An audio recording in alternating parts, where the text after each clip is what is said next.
皆様、本日もリーダーシップの深淵を覗くラジオへようこそ。これまでの放送では、管理職の皆様に向けて、古今東西の偉人たちが残した理想のリーダー像を解説してきました。しかし、放送後にリスナーの皆様から切実なメッセージを多数いただきました。うちの上司は、名言に出てくるような人物とは真逆です、という悲鳴にも似た声です。ドラッカーが、マネジメントは人のことだ、と言っているのに、うちの上司は部下を、動くエクセル、程度にしか思っていない。野村克也監督が、人を残すのが上、と言っているのに、うちの上司は、自分の手柄を残すことに必死だ。そんな現実に直面し、心がぽっきり折れかかっている皆様、お待たせいたしました。本日は、名言と正反対の上司をどう乗りこなすか、という、究極のサバイバル術を伝授いたします。聞き流しながら、明日からの会社生活を少しだけ楽にする豆知識としてお楽しみください。それでは、本日のニュースと分析を始めます。まず最初のトピックは、経営学の父、ピーター・ドラッカーの視点から考える、逆転のマネジメントです。ドラッカーは、マネジメントとは、人に関わるものである、と断言しました。その機能は、人が共同して成果を上げることを可能にし、強みを発揮させ、弱みを無意味なものにすることにあります。しかし、現実には、部下の弱みをネチネチつき、強みを封印する、という、いわば、アンチドラッカーな上司が絶滅危惧種どころか、元気に生息しています。ここで皆様に知っておいていただきたい豆知識があります。ドラッカーは、もともと、経済市場主義は人々を幸せにしない、という強い問題意識を持っていました。だからこそ、組織に所属する人々が精神的な豊かさを得られるよう、人間中心のマネジメントを提唱したのです。もしあなたの上司が、人を資源ではなく、費用や雑事として扱っているなら、それはドラッカーの定義によれば、マネジメントを放棄しているも同然です。そんな上司への対処法は、ズバリ、セルフマネジメントの徹底です。ドラッカーは、人が成果を上げるのは、強みによってのみであると説きました。上司があなたの強みを見つけてくれないのであれば、自分で自分の強みを、これでもか、というほど自覚し、磨き上げるしかありません。知っている仕事は優しいがゆえに、自らの強みには気づきにくいとドラッカーは警告しています。上司の評価という、曇った鏡ではなく、成果という、客観的な事実に基づいて自分を評価しましょう。上司を、自分を導いてくれるしと考えるのを一度やめて、自分の強みを利用して成果を出すための道具だと、ドライに定義し直してみるのはいかがでしょうか。ドラッカーが説く、相互の尊敬という組織風土が皆無な環境でも、あなたが自律的に動くことで、結果的に弱みを無意味化できるかもしれません。続いてのトピックは、野球界の知将、野村克也氏の哲学から学ぶ、上司を再生させる問いかけ術です。野村監督は、財を残すは下、仕事を残すは中、人を残すは上という言葉を愛しました。人を育て、一人前にすることをリーダーの究極の仕事と考えていたのです。しかし、世の中には教えることすら放棄し、ただ怒るだけの上司も存在します。野村監督の教えには非常に興味深いエピソードがあります。答えを提示するのではなく、問いを投げかけることで、本人の依頼心を排除しようとしたのです。さて、これを管理される側の視点で応用してみましょう。もしあなたの上司が、具体的な指示も出さずに、なんでできないんだ、と怒鳴るタイプなら、あえてこちらから、質問攻めにしてみてはいかがでしょうか。この業務の優先順位をどうお考えですか。野村監督が言うような、根拠のある決断をするために、このデータの解釈を教えてくださいと、問いを逆流させるのです。野村氏は、弱いチームは現場とフロントの意思疎通ができていないとも述べています。上司との意思疎通が崩壊しているなら、あなたが、現場兼フロントのような調整役を勝手に買って出る勇気も必要かもしれません。また、野村氏は、失敗を褒めよとも語っています。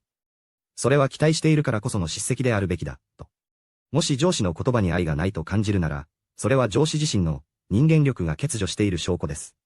ああ、この人は野村監督が言うところの、三流のリーダーなのだなと心の中で分析し、反面教師としてその挙動をノートにメモしておく。名付けて、野村再生工場逆転版です。自分を成長させてくれない上司を観察することで、逆にあなたの、反面教師力は飛躍的に高まることでしょう。さて、ここで少し耳寄りな豆知識を挟みましょう。江戸時代後期の儒学者、佐藤一斎をご存知でしょうか。西郷隆盛が修正座右の書とした、原始四録の著者であり、幕末の志士たちに多大な影響を与えた人物です。一斎は管理職に対し、私欲を廃し、公欲を持て、と厳しく説きました。公欲とは、社会や組織全体の幸福を願う公的な野心のことです。もしあなたの上司が、自分の昇進や保身という、私欲だけで動いているなら、それは一切の教えから最も遠い存在です。一切はさらに面白いことを言っています。才能、実務能力があっても、度量器の大きさがなければ、人を入れることはできないと。才能と度量を兼ね備えるのが難しいなら、むしろ才能を捨てて度量を取れ、とまで言い切っています。もしあなたの上司が、仕事はできるけれど、器が小さいのであれば、それは一切に言わせれば、指導者の資格なし、という宣告になります。江戸時代の基準ですら失格なのですから、あなたが落ち込む必要は全くありません。あなたは、上司の器の狭さに付き合うのではなく、一切が解く、自らの内なる規律を持って、淡々と業務をこなせばよいのです。義を明らかにして利を後にすという言葉があります。正しい道を優先し、利益は後からついてくるという考え方です。不誠実な上司の下にいても、あなただけは義を貫く。それが200年前から伝わるリーダーを乗り越える個人の哲学です。話を変えて、パナソニック創業者の松下幸之助氏の素直な心についても触れておきましょう。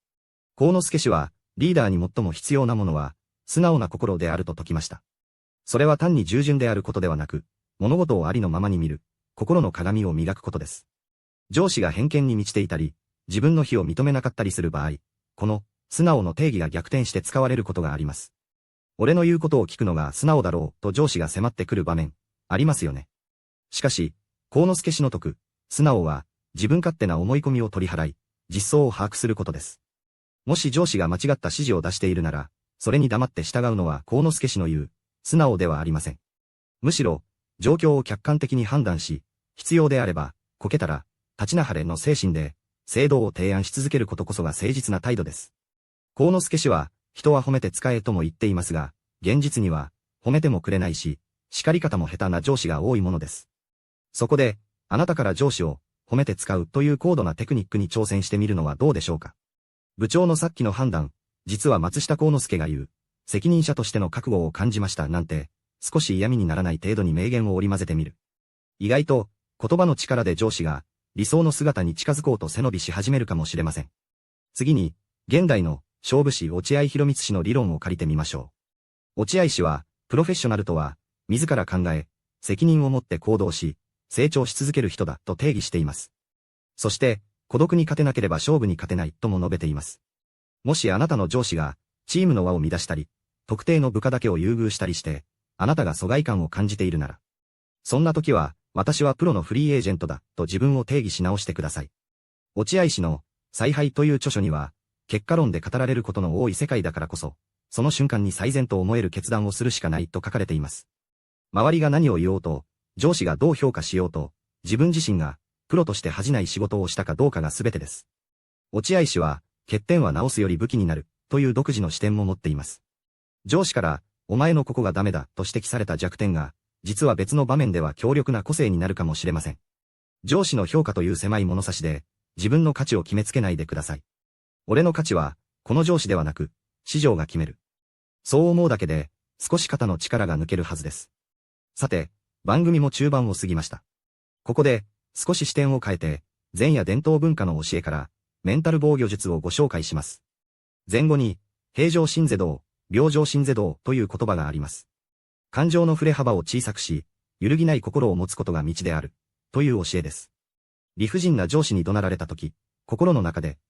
上司の感情がまたビッグウェーブになっているな。私はサーファーとしてこれを華麗にスルーしようと考えてみてください。一喜一憂しないことは、リーダーに求められる風格ですが、それは管理される側にとっても強力な武器になります。また、将棋界の伝説、増田幸三氏の言葉も参考になります。彼は、人は誰でも得意な存在であり、無から有を作り出す力を授かっている、と述べました。さらに、駒の使い道について、敵から味方に移っても、金は金、飛車は飛車。これこそ本当の民主主義だ、とも語っています。あなたという人間は、上司の持ち駒ではありません。どの陣営にいても、あなたの勝ち金や飛車としての能力は不変です。もし今の環境があなたの能力を殺しているなら、あなたは、なる時をじっと待つか、別の盤面に飛び出す準備をすればよいのです。以後の藤沢秀行名誉棋聖のエピソードも強烈です。彼は、定石通りの人生を生きて何が面白いのか、と言い放ち、破天荒な生活を送りながらも、若手育成には情熱を注ぎました。試合が勝負ではない。毎日の積み重ねが勝負なのだ、という彼の言葉は、上司との摩擦という日常の小さな戦いの中にこそ、あなたの真価が問われていることを教えてくれます。藤沢氏と野村監督には、人間的成長が合格の鍵という共通点がありました。上司が成長させてくれないのであれば、上司を成長のための過酷なトレーニング機材だと思いましょう。こんなに扱いにくい機材を毎日使いこなしている自分、すごいじゃないか、と。また、華道草月流の勅使河原宗風氏は、嘘をつけよ、嘘が誠なのだ。嘘は創造なのだ、という衝撃的な言葉を残しています。これは、自分らしさや魅力を発見するために、単なる事実を超えた表現をせよという意味です。これをサバイバル術に応用するなら、理想の上司を演じているふりをする自分や、あるいは、上司を立てるふりをすることを、一つの創造的な演技として楽しんでしまうという手もあります。本心では呆れていても、表面上は完璧に合わせる。それは嘘ではなく、あなたが今の環境を生き抜くための美しい演出なのです。空手道20訓には、先ず自己を知れじして他を知れ、という訓詠があります。まずは自分自身の限界や感情を把握し、その上で相手、上司の特性を分析せよ、という意味です。相手の虚と実を見極めれば、無駄にぶつかることもなくなります。合気道の上柴森平沖縄が説いた、不相不敗の精神も重要です。争わないから、敵を作らないから強い、という逆説的な強さです。上司を倒そうとするのではなく、上司の攻撃を柳のように受け流し、相手の力を利用して自分の思い通りの方向にことを進める。これこそが、組織における、実践的な合気道マネジメントです。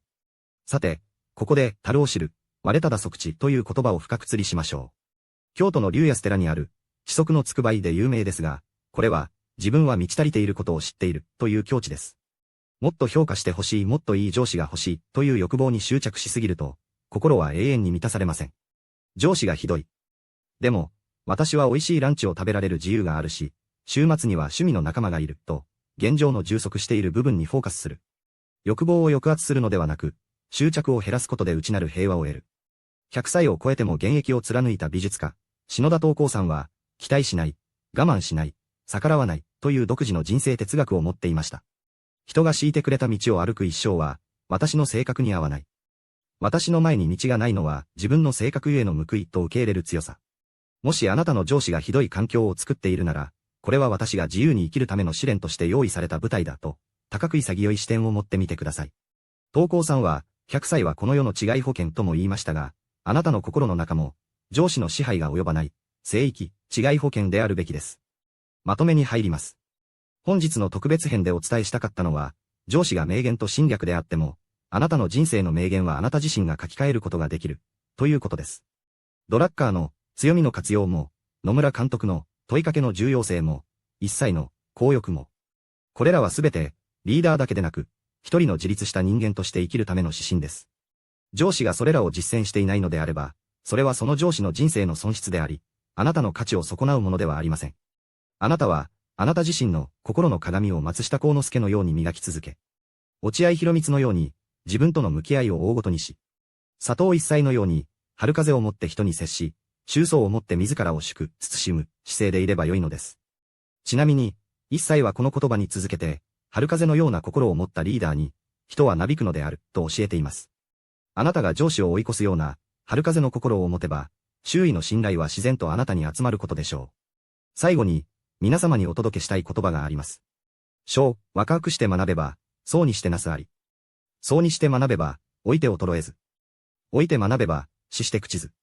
これも佐藤一切の言葉です。今、目の前の困った上司との格闘を通じて学んでいることは、決して無駄にはなりません。その苦労は、将来あなたが、本物のリーダーになった時の、かけがえのない血肉となります。名言と正反対の上司は、あなたに、硬派なるまいという最高にリアルな教材を提供してくれているのです。明日の朝、その上司の顔を見たら、心の中でこうつぶやいてみてください。本日も、反面教師としての講義、よろしくお願いいたしますと。少しだけ、口角が上がるのを実感できるはずです。リーダーシップの深淵を除くラジオ、本日の特別編はここまでです。皆様の明日が、少しでも清く、明るく、楽しいものになりますように。それでは、また次回の放送でお会いしましょう。ごきげんよう。